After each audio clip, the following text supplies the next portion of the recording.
Hi there, Briar here again for Fly Girl Fitness, and I wanted to talk to all of you mums today about your journaling. So last week I asked you to start the habit of journaling and to go out and get yourself a journal that you had a connection with in some way, shape, or form, whether it was just a pretty journal or you found a functional journal that would work for you. That's fantastic.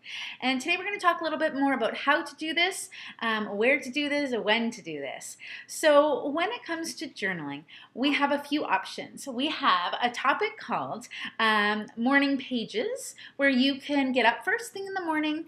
You can do this before your morning cardio or after, and this week now you're also doing your breathing exercises at some point during the day. So you're going to add this habit of journaling into your daily routine.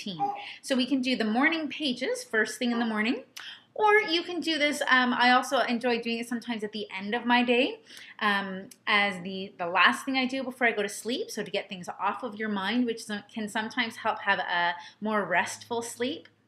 And we call this either our morning pages are just dictate journaling, so basically just writing down exactly how you would speak, or we can also call it something that's called a TOMA, which is the top of your mind awareness. So what is on the top of your mind right here, right now, in that moment? So some people prefer to have a small journal that they can tuck into their purse or bag that they carry along with them.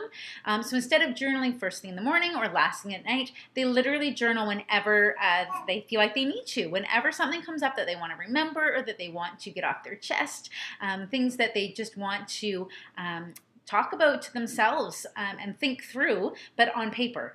So that might be a nice idea as well.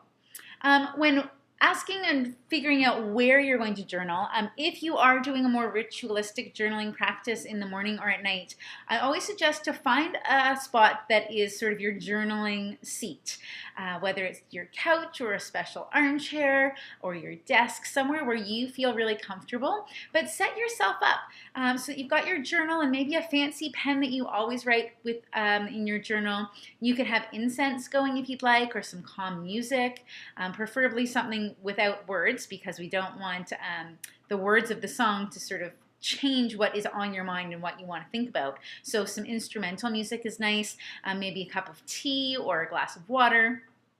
Just to make sure that you're really comfortable, but to make it more of a ritual so that you can enjoy the process of journaling. Because some people find journaling to be a bit of a task as opposed to a way to really express themselves. And in this program, working in the Fit Mom program over the next 3 months, as we go along our mindset journey, that portion of this course, there's going to be a number of different things that I ask you to journal about. So last week was specifically about any postpartum or postnatal experiences or moments or months or weeks that you may have experienced and figured out for yourself.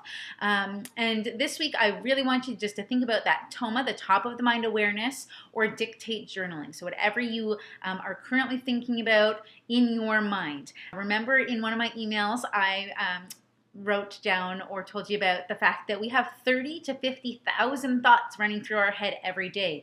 And a lot of them, the majority of them, are in our unconscious mind, which means we're not even aware that we are talking to ourselves in certain ways. So when we start dictate journaling and getting things out on paper, how we are thinking of them in our heads, then we can really start to recognize some language that we are having recurring over and over again. Sorry, Grayson's talking to me at the same time here.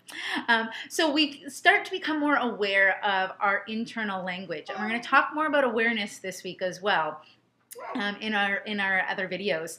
But that is the task for this week, to figure out where and when you're going to journal and to really focus on dictate journaling. So exactly how you would speak to yourself or to others, that's how you're going to be writing down this week. Okay?